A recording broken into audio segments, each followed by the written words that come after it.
Hello teachers, my name is Teacher Jenny and I am coming to you with an update about pacing yourself during class. Now, all of our classes are 25 minutes long, but not all of our classes have 25 slides. Some have 28, some have 30, some have more. So you need to pace yourself so that at the very end, you land on the very last screen and you've completed all the content. It's very important to gogokid that all of the content that was intended to be taught is taught to the student. So make sure that you do not spend too much time at the beginning and at the middle drilling practicing something, especially if the child is struggling with it.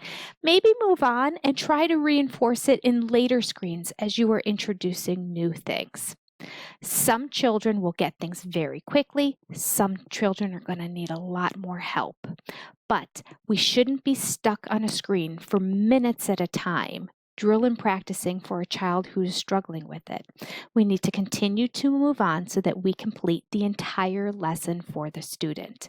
You will have an opportunity to incorporate these skills for the child later on in the lesson, and of course, all of the information is repeated again in future lessons as well. Conversely, there are some teachers who are rapidly flying through all of the screens and having a lot of time left over at the end. And they are filling that time with singing random songs and reading books and playing games that are not related to the content of the class. gogokid does not recommend this. This is due to feedback from the parents. It's not just gogokid saying this, it's the parents who don't want that to happen. There's multiple ways to do this.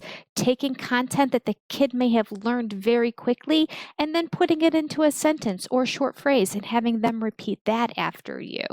Maybe asking them a question about something on the screen. Have them circle something on the screen. If you need to expand a lesson and they really have learned it very, very quickly, take a look at the screens that gogokid has. There is a lot of vocabulary right there on the screen that you can expand upon. There are things in the background that you can circle and help with new vocabulary, but it's also related to the class. Everything in there is in the picture and in the scene and therefore appropriate to talk about.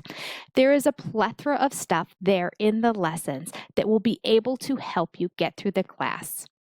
That way, you can keep the pace of the class going so that at the very end, you are completing the class. Thank you for adhering to this suggestion and being cognizant of what it is that the parents and gogokid want you to teach in the class. Take care. Happy teaching. Goodbye.